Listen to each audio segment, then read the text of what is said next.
Muy buenas noches, tengan todos ustedes una gran bienvenida. Hoy tenemos un invitado de lujo, profesional élite, ingeniero industrial de la Universidad Mayor de San Simón, quien ha tenido y tiene una exitosa carrera profesional a través de un constructo, un perfil profesional enfocado en la seguridad y la salud en el trabajo. 21 años de experiencia, pasando por grandísimas organizaciones, como por ejemplo Fletcher en el sector de cemento, Soboce también en el sector cemento, y los últimos 13 años en el sector minero, en la mina más grande de plata de nuestro país. Quiero darte la bienvenida, querido Yerko González Domínguez, ingeniero de lujo y gran amigo. Bienvenido. Ariel, muchas gracias por la invitación, gracias por esta oportunidad de poder compartir un poquito más de los conocimientos adquiridos a lo largo del tiempo, la experiencia en realidad, y bueno, gustoso de que me hayas invitado. Presto para lo que tú veas por conveniente. Muchísimas gracias, querido Yerko.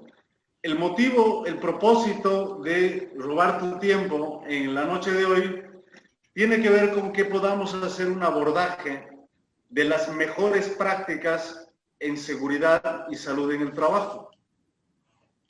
Y no podríamos empezar a hablar de mejores prácticas sin dejar de hacerte la primera pregunta obligatoria. ¿Qué significa para ti tener compromiso con la seguridad y la salud de las personas?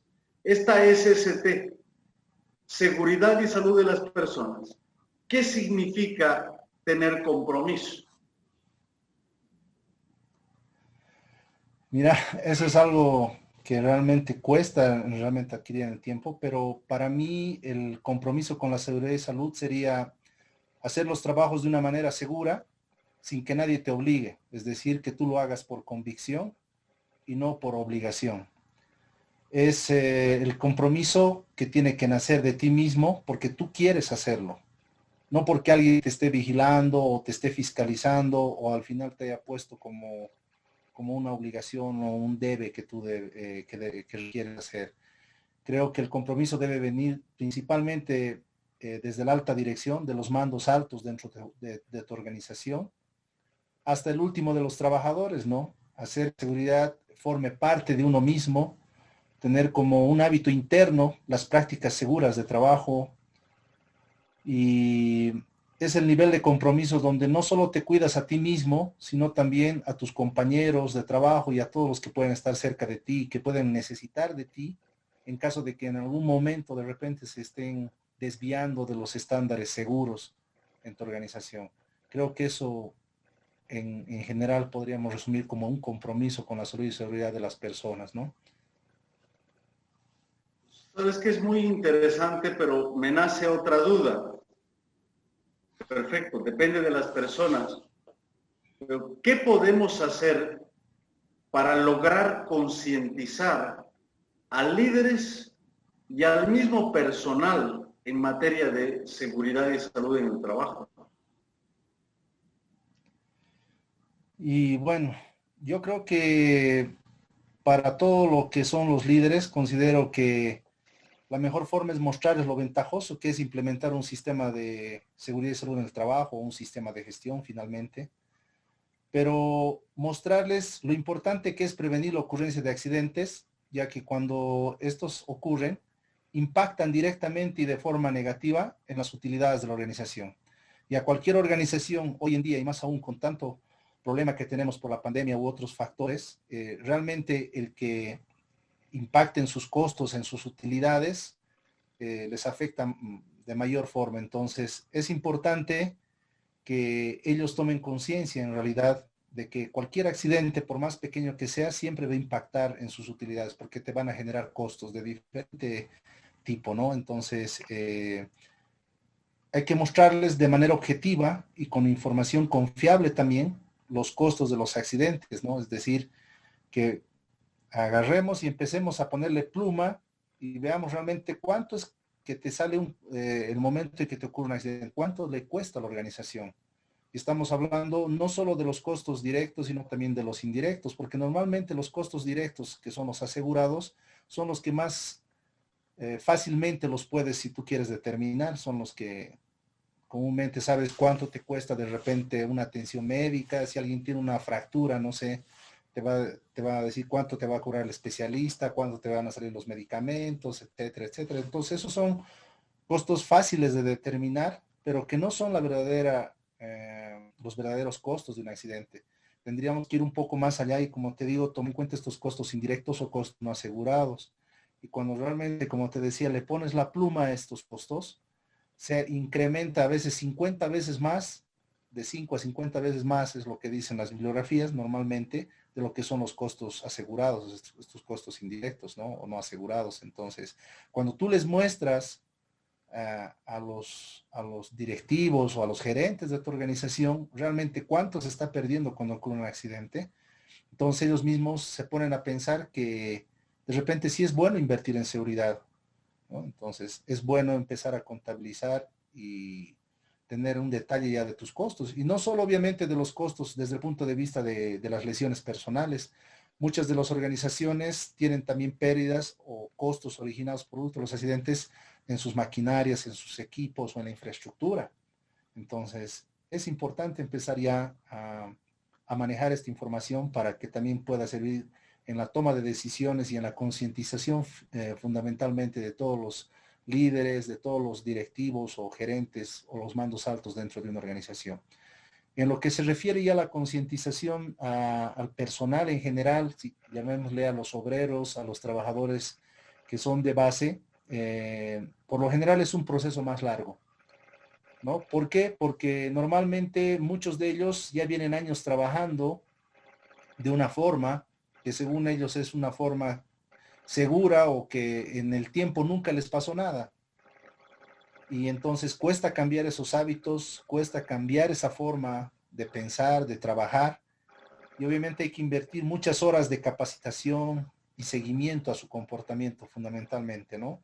Al comportamiento humano, al comportamiento de ellos dentro de la organización. Cuesta hacerles entender de que si ellos no siguen los estándares, las normas de seguridad, realmente algún rato, si es que hasta ese momento no les afectó, les puede llegar a afectar, ¿no? Entonces están acostumbrados a trabajar de esa forma a lo largo de los años, ¿no?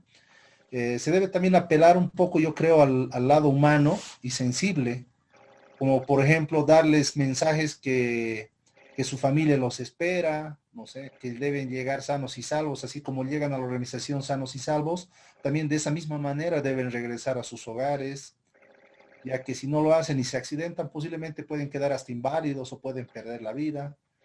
Muchas veces se les hace colocar en escenarios imaginarios y se les dice, por ejemplo, imagínate que tú estés en un hospital inválido, te has accidentado, se te ha socorrido y estás en el hospital y estás de repente con lesiones serias. ¿Qué crees que va a pasar con tus familiares cuando te vayan a visitar? ¿Tú crees que van a estar felices de verte así, por ejemplo? Y obviamente ellos normalmente cuando ya entras a ese su lado humano, a ese factor humano, lo que hacen es generalmente agachar su cabeza, ¿no? Se agachan su cabeza, ¿por qué? Porque ya has entrado un poco en su interior, en la parte emocional.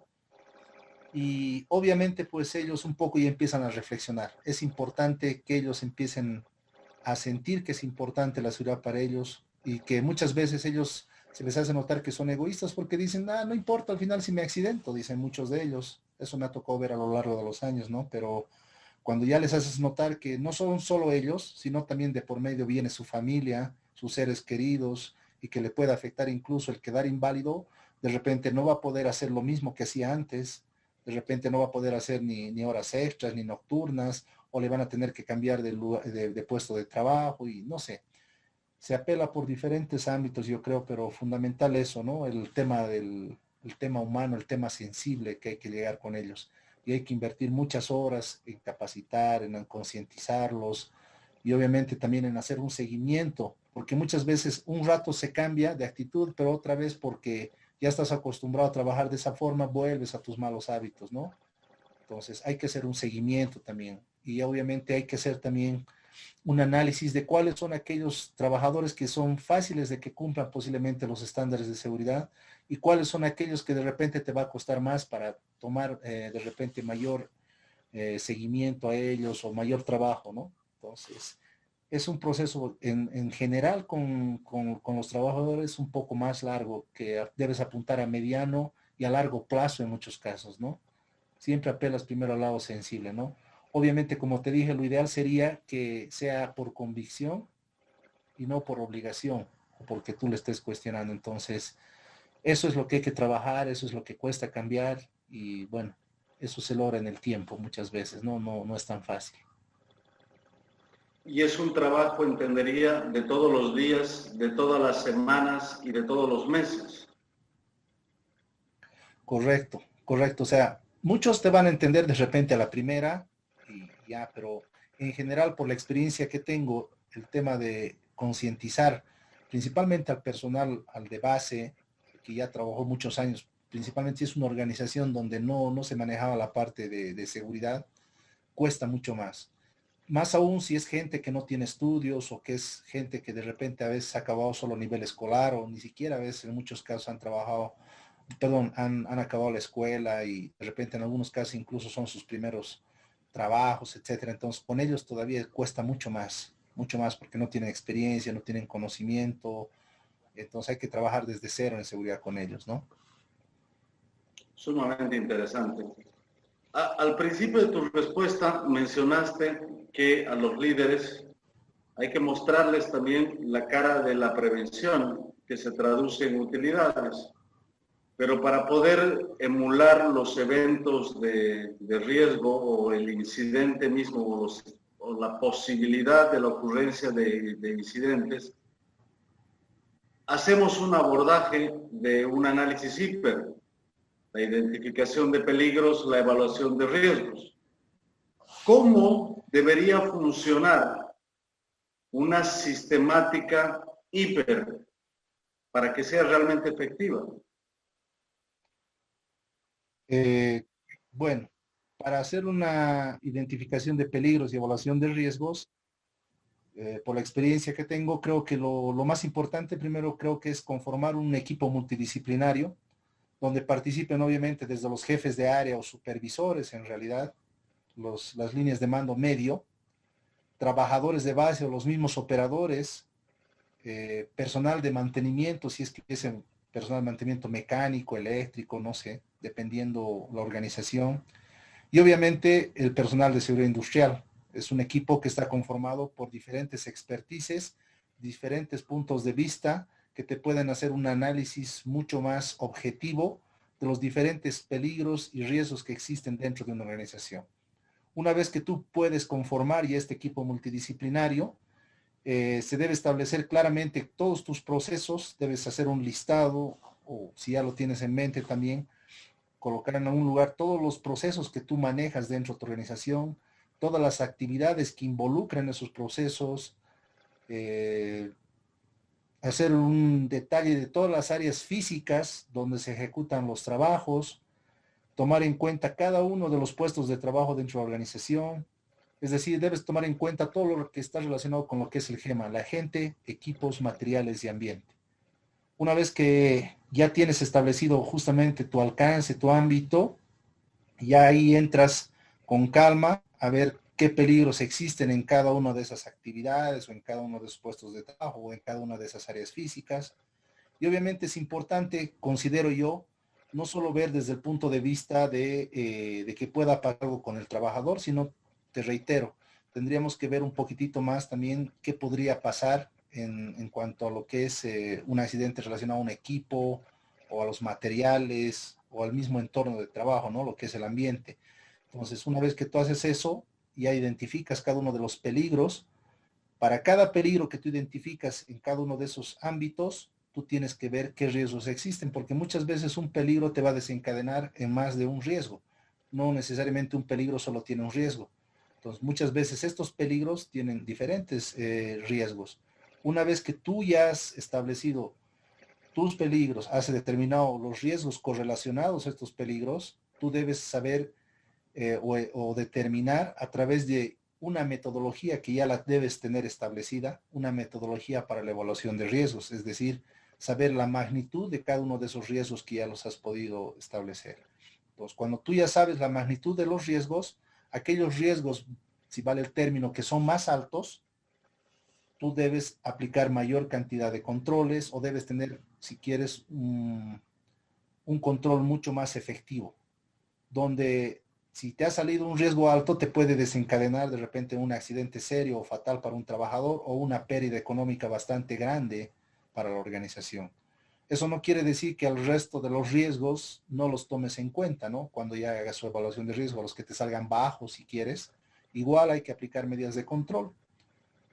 De hecho, eso es muy importante. Una vez que tú estableces la magnitud del riesgo, el siguiente paso sería establecer los controles, ¿no? Y normalmente lo que se indica es aplicar de acuerdo a una jerarquía de controles, ¿no? Lo importante es que tú con esos controles trates de eliminar el riesgo, en lo posible de que ese riesgo con ese control que tú vas a implementar o vas a definir ya no exista o lo elimines de la organización. Pero muchas veces eso no es tan fácil o factible. Entonces tienes que ir bajando en lo que son la jerarquía de los controles. Para eso puedes de repente aplicar un control que esté relacionado con lo que es sustitución, es decir, sustituir ese riesgo que era alto por otro de menor riesgo. Te doy un ejemplo, puedes tener una sustancia realmente altamente venenosa o tóxica, pero si tú ves de repente sustituir esa sustancia por otra sustancia que te sirva de la misma forma en la parte productiva, pero que tenga, si quieres, un menor grado de toxicidad o un menor grado de peligrosidad, entonces ya ahí estás aplicando de repente lo que es la sustitución. Si no puedes aplicar eliminación, sustitución, de ahí bajas un nivel más bajo, que es lo que es controles de ingeniería, que normalmente está como, relacionado con lo que son las modificaciones de infraestructura. Te doy un ejemplo, no sé, construir barandas, construir protecciones, barreras, en realidad todo lo que son modificaciones, de repente si son pisos que son resbalosos por sus características mismas, de repente aplicar, no sé, la modificación de los pisos, etcétera. Todo lo que tenga que ver con la ingeniería. Hasta ahí yo te podría decir que ya son barreras bastante fuertes, bastante duras, que le llamamos así, que van a, en algún caso, eliminar o si va a ocurrir el accidente, las posibles consecuencias van a ser mucho menores de lo que inicialmente podrías tener cuando tienes el riesgo sin controles. Desde ya hay otros niveles mucho más bajos que son los, o sea, en jerarquía me refiero, como ser, por ejemplo, los controles administrativos. Y esos controles administrativos están relacionados con lo que es la capacitación del personal, con lo que son el establecimiento de estándares, procedimientos, instructivos, manuales relacionados a seguridad. Está también relacionado con lo que es el tema de señalización, el tema de implementación de señales de advertencia, sensores, alarmas, etcétera. Incluido incluso en los métodos de trabajo, ¿no? Que tú puedes definir, incluso cambiar un método de trabajo, una forma de trabajo, ¿no? Dentro de esto, incluso la rotación de personal. Más abajo de los controles administrativos están lo que son los EPPs, los equipos de protección personal, como parte de tus controles, pero muchas veces lo que he visto que la mayor parte de las organizaciones es lo primero a lo que apuntan, ¿no? Decir, te doy un ejemplo, si estoy expuesto a material particulado, suspendido, entonces dices, no, tienes que utilizar un protector respiratorio para polvo. No es malo, pero al final no estás yendo a la fuente que está generando el polvo, digamos, ¿no? Entonces ahí de repente podrías ver un proceso más limpio, un proceso de sustitución de lo que te está generando ese material particulado o aplicar un control de ingeniería que como te decía, como filtros o otras cosas que te ayuden justamente como una barrera más dura para prevenir justamente, en este caso por el polvo, una enfermedad profesional como la silicosis, por ejemplo, la neumoconiosis u otras que se pueden presentar. Pero normalmente, como te decía, la mayor parte de las organizaciones tiende a aplicar primero que nada los EPPs, ¿no? Entonces, muchas veces por eso es que también no son los controles óptimos para realmente prevenir la ocurrencia de accidentes una vez que haces la IP. Y finalmente, una vez que tú estableces las medidas de control, estableciendo obviamente, manteniendo siempre esa jerarquía de controles, es muy importante que tú definas responsables y definas plazo para implementar esos controles. Porque muchas veces puedes haber definido los controles, pero si no hay un responsable, o si todos son responsables, al final nadie es responsable. Entonces es muy importante definir un responsable para la ejecución o la implementación de ese control y obviamente un plazo. Y esos plazos van a estar vinculados también a tu nivel de riesgo. Si tu nivel de riesgo obviamente es alto, tus plazos tienen que ser más cortos. O en algún caso, si realmente tú has visto por conveniente, porque tu riesgo es muy alto, parar la actividad, parar el trabajo hasta que no apliques de repente ciertos controles que sean paliativos inicialmente, hasta bajar un poco más tu nivel de riesgo y obviamente definir ya nuevos controles para terminar de tener un riesgo, si quieres, ya manejable por la organización, tolerado por la organización, si vale el término. Entonces, esos plazos también están relacionados en función a tu nivel de riesgo. Y en muchos casos también vas a tener que detener la actividad porque si no has tenido hasta ese momento de repente un accidente, el rato que se produzca realmente va a ser algo serio, ¿no? Entonces, a veces es mejor parar, detener la actividad o lo que estés haciendo ese proceso hasta que tú lo controles, aunque parcialmente ese riesgo, y lo bajes y posteriormente, si veas por conveniente, incluso lo puedas eliminar, ¿no? Que es lo que se apunta. Y obviamente, si ya tienes responsables, tienes plazos, tienes fechas, muchas veces también se fracasa en eso. ¿Por qué? Porque no haces un seguimiento. Entonces, el seguimiento es fundamental para esto. Creo yo que debería haber otra, si tú quieres, otra persona, otra área, otro responsable de hacer el seguimiento al cumplimiento o a la implementación de todos estos controles, porque muchas veces queda en el papel, en buenas intenciones, y no hay un seguimiento, no hay nada que te pueda decir realmente que tú ya estás implementando o estás cumpliendo. Mientras no implementes los controles, se podría decir que el riesgo va a seguir en el nivel que tú has determinado. Si está alto, va a seguir estando alto. Entonces, es importante hacer un seguimiento para que se terminen de implementar, ¿no? Y obviamente eso te puede generar también diferentes insumos o indicadores para la gerencia o para la dirección, ¿no? Para saber también si en algún caso es un tema de recursos o es un tema ya de negligencia o descuido de los responsables de implementación de los controles. Sí, más o menos creo que sería ese tema de la IP. Y cuando justamente hacemos el abordaje a este control operacional, y desde ya has comentado el trabajo que implica la concientización al personal, ¿qué sucede con los contratistas y subcontratistas, o a veces tenemos subcontratistas? Acá en Santa Cruz hay una empresa de servicio público de agua, que no es necesario decir el nombre, pero que tiene así una cadena de 5 o 6, una cadena de contratistas, pero espectacular.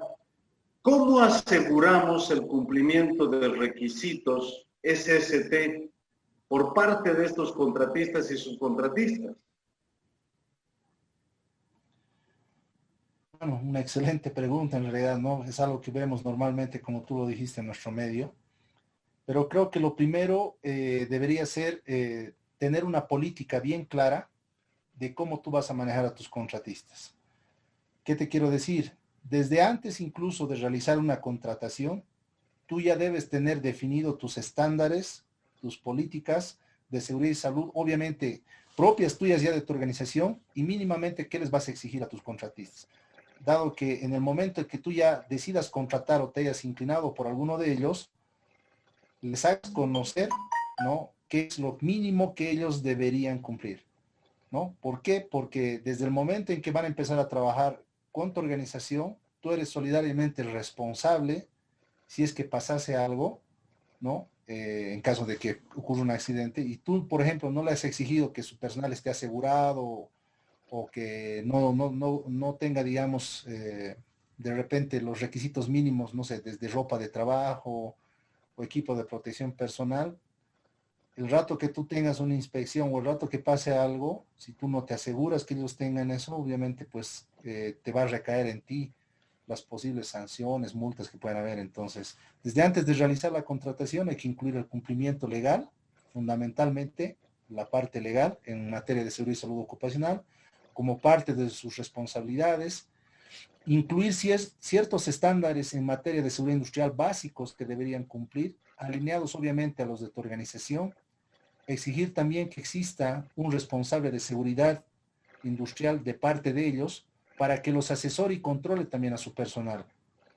¿Por qué? Porque muchas veces tú ya estás como responsable, en mi caso, por ejemplo, de la parte de seguridad y salud, en la organización, yo ya tengo, digamos, como que mi tiempo medido para todo lo que corresponde a mi propia organización. Si tengo que ver de repente un contratista más, va a ser muy complejo para mí. De repente no le voy a dar todo el soporte que necesita o no voy a poder fiscalizar lo necesario. Entonces, es importante también exigirles que tengan como parte de su equipo, si quieres, de personal clave cuando ingresa a tu organización, una persona en seguridad industrial. Y no nos olvidemos que hoy en día también las últimas normativas que han salido principalmente en materia de construcción, pero que de alguna forma también están vinculadas a la ley 16998 en la parte legal, la Ley General de Higiene, Seguridad Ocupacional y Bienestar, ya te exigen que todas las organizaciones tengan una persona responsable en seguridad y salud ocupacional, ¿no es cierto? Entonces, es importante que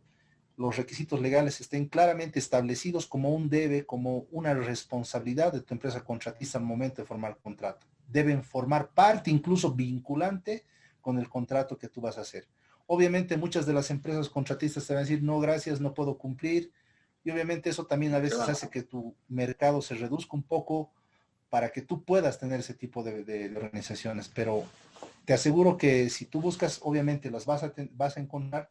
Evidentemente te va a salir un poco más costoso posiblemente ese tu contrato con respecto a otra que no te va a brindar lo que tú quieres, pero es mejor tener ese tipo de organizaciones que trabajen para ti y a su vez obviamente esa responsabilidad que sea transmitida si es que ellos van a tener subcontratistas o subcontratistas de los subcontratistas, ¿no?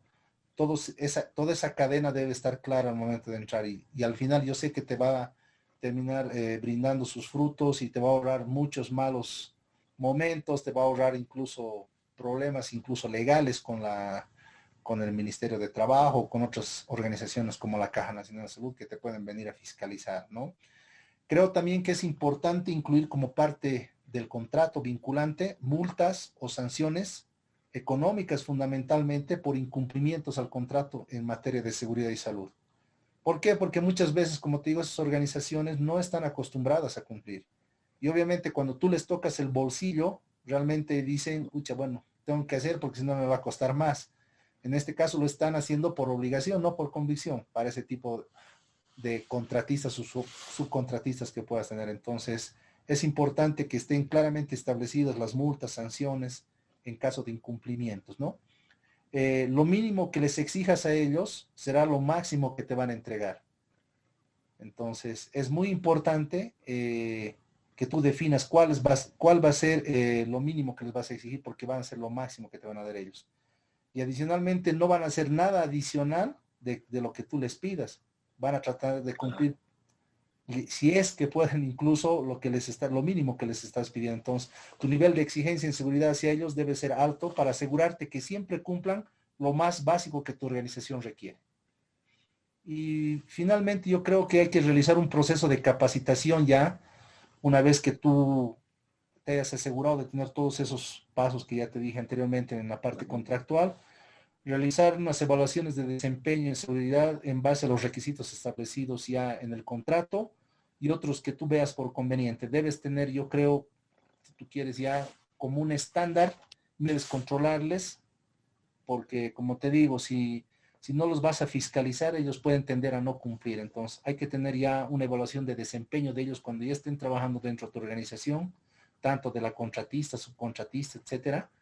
Y obviamente hacer un seguimiento para la corrección de las observaciones, porque siempre van a haber a veces observaciones o desviaciones que se van a presentar que ellos no estén cumpliendo. Entonces también hay que hacer un seguimiento. El seguimiento lo vas a tener siempre en todas las etapas, en cualquier cosa que tú realices, porque si no hay seguimiento, si no hay control, al final no va a servir de nada todo lo anterior que hayas podido hacer. Excelente, genial. Absolutamente claro que este tema de contratistas y subcontratistas tenemos que abordarlo inclusive antes de tenerlos, antes de tener al contratista, ya estamos diseñando y pensando precisamente cómo vamos a establecer esa relación, ganar-ganar en realidad. Sí, de hecho es importante también que les hagan entender, bueno, que les hagamos entender a los contratistas que si ellos van a cumplir, no solo se les va a abrir el mercado de repente con una organización que ya cumple esos estándares, esas normas. Si yo tuviese que elegir entre un contratista, por ejemplo, que cumple los requisitos ya de seguridad y salud en el trabajo, con otro que no elige, si mi organización ya los cumple, obviamente que voy a irme por el que los está cumpliendo, porque me garantice y ya sé cómo trabaja. Entonces también es algo positivo, bueno para ellos y que les va a servir también para cuando tengan que trabajar en otro momento, en otras organizaciones o retornar nuevamente con la nuestra, digamos, ¿no? Exacto. Y bueno, Yerko, aprovechando precisamente que tú a lo largo de los años, en realidad más de 15 años, que vienes implementando sistemas de gestión, eh, una consulta para ti y tu experiencia, por supuesto. Desde lo que te ha tocado vivir, ¿cuáles son los elementos más complejos a la hora de abordar la implementación de un sistema de gestión SCT? En su momento quizás una OSAS 18001, hoy en día ya una migración consolidada a una ISO 45001. Bueno, va a depender en realidad del sistema de gestión que tú quieras implementar. Por ejemplo, tenemos, bueno, muchos lo conocen lo que es la NOSA 5 estrellas, ese sistema, o un sistema de control de pérdidas de la Desnord Veritas de la DNB, o un programa de seguridad de repente de la DuPont, ¿no? Dependiendo del sistema de gestión. Lo que más conocemos en nuestro medio, obviamente, la OSAS 18001, que ya prácticamente se está quedando ahí atrás y está entrando lo que es la ISO 45001. Nosotros, por ejemplo, estamos certificados con la 18001 y obviamente ya tenemos que migrar, ya se nos acaba el plazo para migrar a la 45001, que es la que normalmente y la mayoría de las organizaciones en nuestro país certifica, ¿no? En este caso creo yo que uno de los elementos más complejos es el factor humano y la participación e involucramiento activo, llamemos así, un involucramiento activo de todos los niveles jerárquicos de la organización. Es una misión a mediano y largo plazo donde debe ser constante y persistente, ya que muchas veces el personal, pese a conocer los estándares, los requisitos de la norma, no los cumplen por diferentes motivos, principalmente personales, ¿no? Entonces, hay que trabajar mucho en ese tema de la concientización, de la capacitación. Es un elemento, yo creo, complejo. Otro elemento también complejo, creo yo, que son los procesos de auditoría e inspecciones. Normalmente estamos hablando de las inspecciones programadas o planificadas, ¿no? Y los procesos de auditoría, ya que a nadie les gusta que cuando te vienen a hacer una auditoría o una inspección, te digan que te falta algo o que no estás cumpliendo los estándares y los requisitos. Entonces, tratamos de hacer de la mejor forma nuestro trabajo, obviamente, pero muchas veces en estos procesos de auditoría o de inspecciones es donde salen cosas de repente que según tú los estabas controlando y viene alguien y te dice, mira, no está bien esto por esto. Entonces, a nadie le gusta escuchar eso, ¿no? De que no estás haciendo bien trabajo. Entonces, es muy importante tú cómo abordas o cómo manejas dentro de tu organización también el tema de auditorías y el proceso de inspecciones. Debería ser considerado como una oportunidad de mejora, más bien de crecimiento, y más bien eso que sale debería fortalecer tu sistema de gestión. Entonces, los procesos de auditoría e inspecciones también creo que es algo complejo. Y otro elemento álgido que no deberíamos dejar, bueno, que me ha tocado ver y que hasta hoy en día siempre cuesta un poco es el proceso de investigación de accidentes, por ejemplo, ya que cuesta hacerles entender cuando ocurre un accidente que lo que tú buscas en una investigación no son culpables, sino realmente lo que buscas son las causas que han originado ese evento no deseado, ese accidente, pero fundamentalmente, ¿por qué buscas esas causas? Para aplicar controles o medidas correctivas, si vale el término, para que no se vuelvan a repetir en el tiempo. La mayor parte de las veces cuando ocurre un accidente, las personas, principalmente los trabajadores o en algún caso la supervisión, los líneas de mando medio, piensan que estás yendo a ver que ellos son culpables en algo. Evidentemente existe un grado de responsabilidad en todo lo que son el cumplimiento de estándares, requisitos, normas dentro de tu organización. y obviamente hay una responsabilidad directa de la supervisión, más aún si tiene personal a su cargo. Pero ¿qué es lo que pasa normalmente? Ya en un proceso de investigación, muchas veces se ven que esas responsabilidades que ellos tienen, evidentemente no están siendo cumplidas a cabalidad. Y lo fundamental, creo yo, que en estos procesos también de investigación es ver qué parte de tu sistema de gestión en realidad ha fallado. Si es el proceso de capacitación, si es el proceso de compra, si es el proceso de mantenimiento, etcétera. Entonces, es muy importante cómo abordas, cómo lo canalizas este proceso de investigación de accidentes, ¿no? Y otro factor, otro elemento complejo, también creo que es el liderazgo de los mandos altos, ¿no?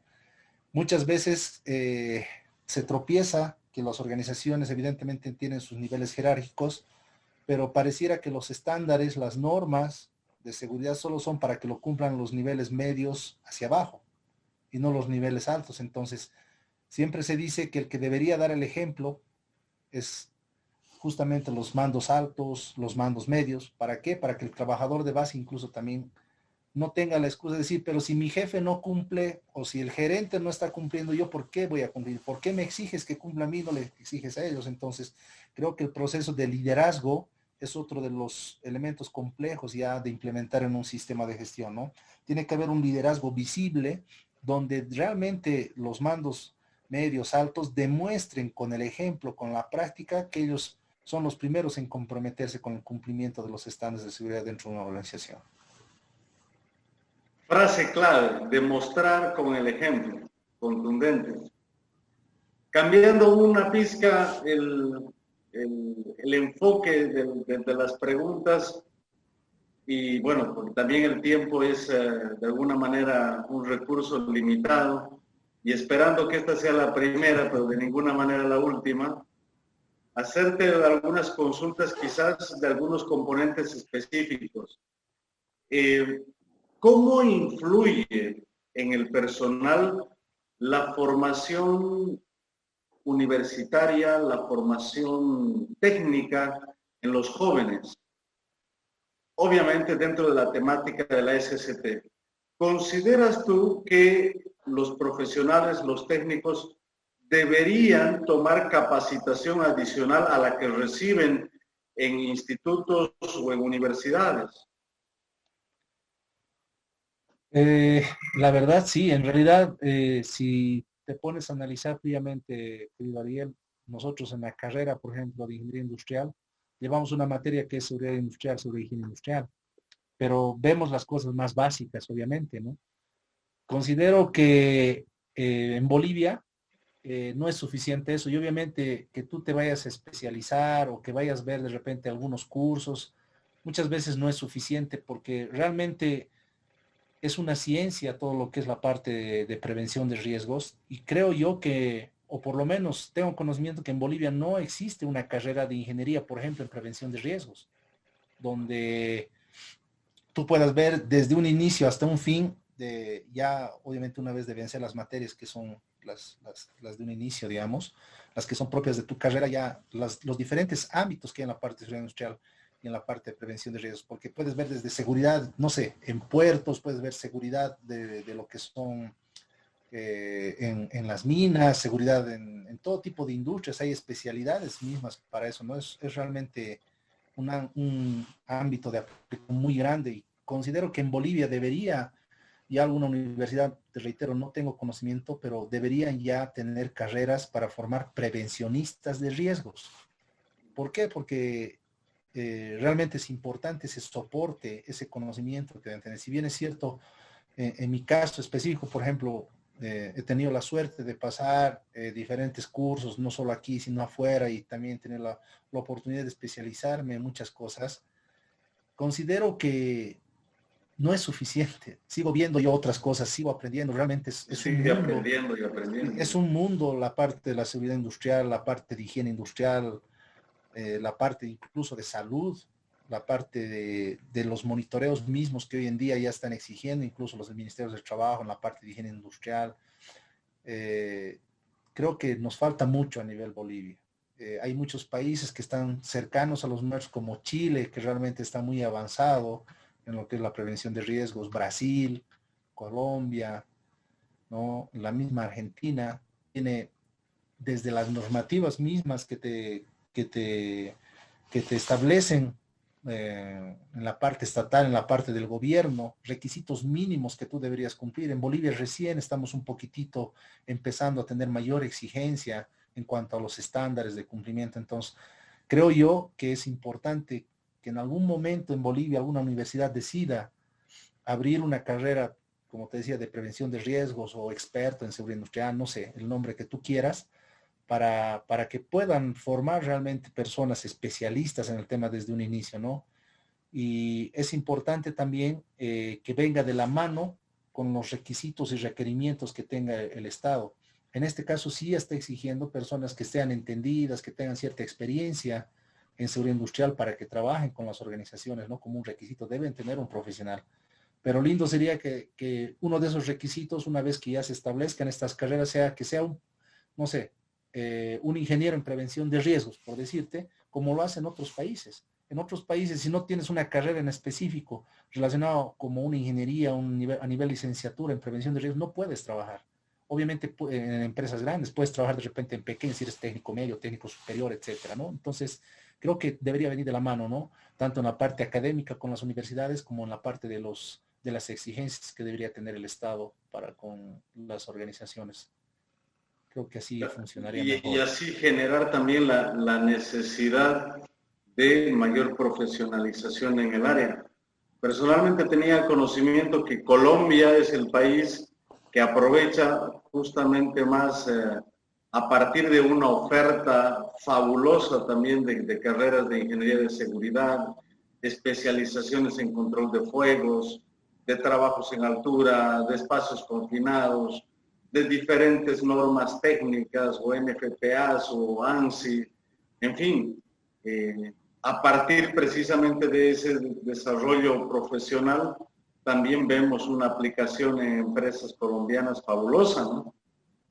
Correcto. Y de hecho, ojalá te reitero, alguna universidad tome la batuta en formar justamente profesionales en ingeniería en seguridad, en prevención de riesgos, como tú quieras, pero para ello creo importante aprovechar del know-how que puedan tener muchas personas que realmente son expertas, que puedan dejar escuela, que puedan dejar conocimiento a un inicio en estas carreras, porque si bien es cierto, habemos personas que tenemos mucha experiencia, que podemos aportar, pero creo que es importante también contar con participación internacional de otros países que ya tienen mucho más tiempo con esto, ¿no? Que nos puedan venir a enseñar y a transmitir sus conocimientos, ¿no? Realmente que estén formados, como son carreras nuevas que recién van a empezar así. Si tú quieres ese tipo de carreras, se necesita gente muy entendida, experta, realmente profesionales en la materia que dejen enseñanza y escuela. Excelente. Otra vez cambiándonos radicalmente de tema y ahora enfocándonos quizás en la etapa de verificación de este nuestro círculo virtuoso de la mejora continua. Concretamente, ¿cuáles son las mejores prácticas para hacer la verificación del cumplimiento de metas en SST? Las personas que hacen las mediciones deberían ser las mismas personas que hacen el análisis y la evaluación. ¿Cómo debería funcionar esta sistemática? De hecho, va a depender mucho cómo tú hayas decidido manejar tus indicadores, porque la mejor forma de ver tu evaluación del cumplimiento de tus metas en seguridad y seguro en el trabajo es a través de lo que son los indicadores, ¿no? Entonces, hace mucho como tú hayas decidido manejar tus indicadores, incluso el tipo de indicadores que tú quieras medir, pueden ser los leading indicators o los lagging indicators, o si tú quieres los indicadores que son reactivos o los indicadores que son preventivos, proactivos, ¿no? Normalmente dentro de los indicadores reactivos, la mayor parte de las organizaciones son los que más se emplean porque se miden también y se comparan a nivel de organización. Estamos hablando de los indicadores de accidentabilidad, como por ejemplo índices de frecuencia, índices de gravedad, índices de pérdidas totales, índices de duración media de las bajas, etcétera, que son cuando ya ocurre el accidente o cuando ya ocurre de repente una enfermedad profesional, ¿no? Entonces, esos indicadores, la mayor parte de las organizaciones los utiliza para compararse. Lamentablemente en Bolivia no tengo mucho conocimiento de que haya un lugar donde tú te puedas comparar. O sea, si tú calculas este tipo de indicadores, tú no tienes cómo compararte con otra organización de repente de un rubro similar al tuyo para saber si estás bien o estás mal o cómo te está yendo. Normalmente lo que hacemos es comparar con indicadores de otros países o de otras instituciones. En el caso nuestro, por ejemplo, nosotros somos una empresa minera y obviamente al no haber ese tipo de información aquí en Bolivia, nosotros nos comparamos con los indicadores, por ejemplo, de la EMSHA, que es una derivada de la OSHA de Estados Unidos, y comparamos estos indicadores de accidentabilidad que te acabo de mencionar con ellos para saber si estamos yendo bien o mal, incluso para definir tus metas de cuánto es el tope máximo que podrías tener, aunque debería ser ceros. Si vamos a la parte de la semántica, tú no deberías tener en lo posible accidentes, cero accidentes, pero al final cuando ocurren, tú tienes que tener la posibilidad de compararte con otras organizaciones. Pero considero también que lo más importante es tener indicadores preventivos o proactivos, ¿no? Los leading indicators. En este caso estamos hablando de indicadores que te van a ver de repente tu grado de concientización o de capacitación que tengas, tu nivel de cumplimiento de repente de tus inspecciones programadas o de tus observaciones conductuales, o el grado de cumplimiento o cierre de tus, si bien es cierto, ya había un accidente de tus acciones correctivas, de tus accidentes, cuando tú ya las corriges, evitas en lo posible que vuelvan a ocurrir, etcétera, ¿no? Entonces, hace mucho tú cómo quieres manejar los indicadores y normalmente en la mayor parte de las organizaciones es la misma persona la que determina qué indicadores, la que calcula los indicadores, la que mide, pero creo que lo mejor, lo más sano sería que tengan otra persona que sea la que haga el análisis y la evaluación de estos indicadores. Normalmente en las organizaciones tradicionales lo que hacen es calculan los reactivos más que todo. Si en algún caso han avanzado un poco más y tienen los indicadores preventivos o proactivos, obtienen los resultados, pero también ahí queda. Porque o en algún caso no tienen cómo compararse o no saben si están bien o mal, o finalmente no hacen un análisis de estos indicadores. Realmente, si tú te has definido una meta, ¿por qué no has alcanzado esa meta si es que no la alcanzaste? ¿Qué está fallando? ¿O dónde está ahorita la debilidad para no alcanzar esa meta en tus indicadores? Entonces, algo fundamental creo que debería ser como que una contraparte, como para que haga este análisis y esta evaluación y defina nuevas políticas, nuevos lineamientos y directrices para que tú siempre logres alcanzar esas metas que te estás trazando en el cumplimiento de tu sistema de gestión de seguridad y salud en el trabajo. Excelente. Hay que dedicarle tiempo en realidad a eso. Hay que dedicarle tiempo y muchas veces pecamos de eso, ¿no? No le damos el tiempo para hacer ese análisis y esa evaluación, ¿no? Más aún si alcanzaste en algún momento también tu meta, te vas a trazar una nueva meta, ¿qué vas a hacer de nuevo? ¿Cómo vas a mejorar tu sistema de gestión de seguridad y salud en el trabajo para alcanzar esa nueva meta? Entonces, es muy importante esta parte que a veces descuidamos en las organizaciones. Pero dime, en este enfoque de la prevención misma, ¿cómo nosotros podemos lograr que la gente reporte incidentes que no ocasionan daño o lesión? Bueno, cuando ocurre un accidente o un incidente con lesión, es muy sencillo, digamos, que haya una repercusión, entre comillas, un ruido dentro de la empresa o de la organización. Pero ¿cómo podemos lograr que la gente en ese espíritu preventivo empiece a reportar incidentes sin daño? Correcto, o sea, te digo, o sea, lo ideal sería llegar a eso, porque normalmente te decía que cuando ocurre un accidente ya no hay cómo ocultarlo, porque muchas veces la persona está lesionada o ha habido un testigo o alguien que ha visto, entonces, obviamente eso ya es reactivo. Como tú dices, lo importante sería tomar en cuenta aquellos eventos donde, si bien es cierto, han ocurrido un casi accidente, si vale el término, un near miss, sí, para que la gente reporte y de tal manera que la siguiente que pueda ocurrir, en realidad, tú ya hayas tomado cierto accionar o ciertas acciones para que realmente no se vuelva a presentar, ¿no? Entonces, yo creo que es a través, principalmente, ¿no? Ahí entra la parte de concientización, ¿no? Hacerles entender que si bien es cierto, en ese momento no ha ocurrido el evento, no ocurrió el accidente, no ocurrió la lesión o el daño, bajo circunstancias un poco diferentes, obviamente puede presentarse eso y de repente no va a ser ya un casi accidente, de repente va a ser algo muy serio que pueda pasar. Entonces, bajo ese esquema, primero que nada, concientizar, hacerles entender eso. En el momento en que te vengan a reportar el caso de accidente, no tomar represalias, no mostrar enojo, por más de que ellos hayan incumplido algo o hayan visto que alguien haya incumplido algo, pero más bien, por suerte, entre comillas, no pasó a mayores, más bien entrar con el refuerzo positivo. Primero, porque te están reportando. Segundo, porque a ellos mismos les vas a hacer participar para que ver qué acciones vas a tomar para que no se vuelvan a repetir en el futuro.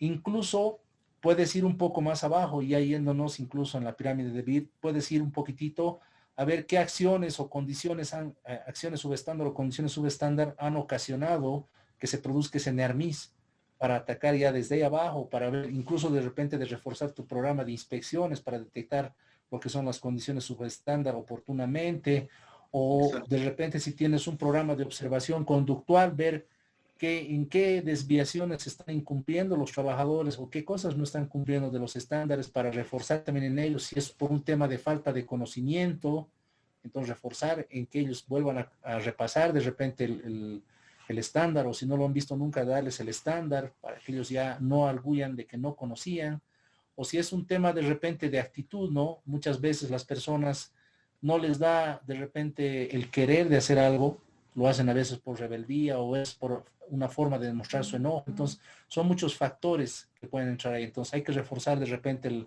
el programa conductual que tengas en tu organización, el programa de inspecciones, ir un poco más abajo en esa base de la pirámide, ¿no? Y obviamente, reitero, no ir con un tema de regaño a los trabajadores o al trabajador al final que te reporta un near miss, sino más bien felicitarlo y decirle qué bien que me estés avisando porque de aquí en adelante vamos a ver qué hemos fallado, qué ha pasado para que no vuelva a ocurrir y a tomar acciones, ¿no? Que a futuro te eviten que se vuelva a presentar este tipo de eventos, ¿no? Y en algunos casos también hay organizaciones que dan bonos o que dan un bono extra si quieres al trabajador en específico o al área, no sé, dependiendo cómo quieras manejarlo como decisión. Eso también tiene su lado positivo y su lado negativo. Su lado positivo es evidentemente que vas a lograr que reporten eso, pero su lado negativo va a ser de repente que cuando ya ocurra, ya van a perder el bono y no te lo reporte. Entonces, tiene de alguna manera una complejidad. Entonces, hay organizaciones que manejan incluso lo que es el letreros de días sin accidentes o incluso días sin accidentes con tiempo perdido, dependiendo de la organización. Y muchos, a veces cuando ocurren estos accidentes o cuando pasa algo, de repente no quieren reportarte los eventos. ¿Por qué? Justamente por no romper su récord o por no volver a hacer, etcétera. Entonces, hay muchos factores que pueden influir, ¿no? Pero obviamente es un tema que hay que trabajar y en su momento hay que lograr que la gente reporte, ¿no? Principalmente actos, condiciones, creo que ahí es donde deberíamos apuntar. Actos a través de la observación conductual y a través de lo que son las inspecciones programadas o planificadas, lo que son las condiciones subestándar. Y concientizar de esa manera a los trabajadores, ¿no? Que es por su propio bien, su propio beneficio, para que a futuro no tengan accidentes serios o si quieres ya con algún tipo de lesión. Exacto. Es muy interesante lo que comentas, porque involucra también entonces un análisis de patrones de comportamiento del personal, ¿no? Y por lo tanto también de los contratistas Sí. y de toda la familia en realidad de trabajadores que participa en un proceso, en una actividad, en un proyecto. Sumamente interesante. Así es. Bueno, Yerko, finalmente, y agradeciendo ya de inicio por el tiempo que nos estás brindando, la pregunta del millón: ¿qué mensaje le darías tú a gerentes, accionistas, emprendedores, empresarios para abordar el diseño, el desarrollo, la implementación y la mejora de un SCT? Bueno, creo que lo primero, que exista su predisposición, ¿no? Su predisposición y su compromiso de querer mejorar su organización y, por qué no decir, incrementar su productividad. que al final es vital dentro de toda organización, ¿no? Que se tomen el tiempo necesario como para cuantificar realmente sus costos de los accidentes que están teniendo, que hayan podido tener, que inviertan en seguridad para minimizar sus pérdidas y costos producto de los accidentes o enfermedades profesionales que puedan tener. Adicionalmente, creo que contraten personal de seguridad que tenga las competencias y experiencias necesarias para que lo asesoren oportunamente, que evite que su organización tenga sanciones, multas o incluso cierres por accidentes fatales que pudiesen ocurrir, que al final la seguridad es un negocio rentable cuando se lo administra de una manera proactiva o preventiva, si tú quieres, e incrementa también, como te decía, su productividad y rendimiento del personal, porque al sentirse ese personal cómodo y seguro en su puesto de trabajo, de seguro que te va a rendir más, de seguro que no va a tener accidentes, porque desde el momento en que tú tienes un accidente, por más leve que seas, has dejado de hacer algo y estás impactando directamente en la productividad. Si yo, por ejemplo, me caigo, voy a dejar de hacer lo que estaba haciendo. Más aún, si mi lesión al caerme seria, va a venir otra persona de repente a querer socorrerme. También va a dejar de hacer lo que está haciendo, va a parar el proceso, va a parar la productividad. Peor aún, si de alguna manera eso tiene consecuencias realmente mucho más serias y no es una tensión de repente ahí mismo, sino me voy a perder del trabajo de repente 30 días, 40 días. ¿Qué voy a tener que hacer yo como empresario, como accionista, como gerente? Contratar a otra persona o mover la productividad de otra persona porque este otro trabajo de repente es mucho más importante para reemplazar a esa persona. No sé, invertir desde capacitaciones en personal nuevo. Entonces, realmente impacta directamente en la productividad y en los costos. Eso tiene que quedar claro. Y es importante que también vean el bienestar del trabajador desde el punto de vista humano, ¿no? Porque si ellos demuestran que realmente les interesa, no solo como trabajador que les va a dar de repente el trabajo que ellos quieren, sino vean el lado humano del trabajador, como para que realmente ese trabajador también esté mucho más comprometido, se sienta mucho más, si tú quieres, no sé si la palabra es mimado o consentido en el trabajo, desde el punto de vista de que le están dando la atención necesaria en seguridad, de seguro también le va a ser mucho más beneficioso para ellos, ¿no? Todo ello les generará ventajas competitivas también con respecto a otras organizaciones similares o a la misma competencia, ¿no? Y les va a aperturar nuevos mercados, tanto nacionales o internacionales, que le exigen en algún caso de repente también la implementación de algún sistema de gestión de seguridad y salud en el trabajo, ¿no? Para trabajar con ellos. Creo que tiene que haber una ganancia desde todo punto de vista, ¿no? Creo que eso sería la mejor forma de que ellos realmente decidan y tengan esas ganas de invertir en seguridad, que al final van a seguir ganando por todo lado. Excelente, excelente. Querido Yerko, muchas gracias por tu tiempo. Sé que en realidad andas siempre muy ocupado, robado unas horas, unos minutos de tu jornada. Ciertamente muy agradecido y pues estamos coordinando para una segunda entrevista, ya para temas más puntuales quizás. Ok, no hay ningún problema, Ariel. Realmente un gusto el poder compartir contigo un poco de la experiencia de uno. El rato que tú gustes, siempre voy a estar presto para la entrevista o cualquier cosa que tú requieras, ¿no?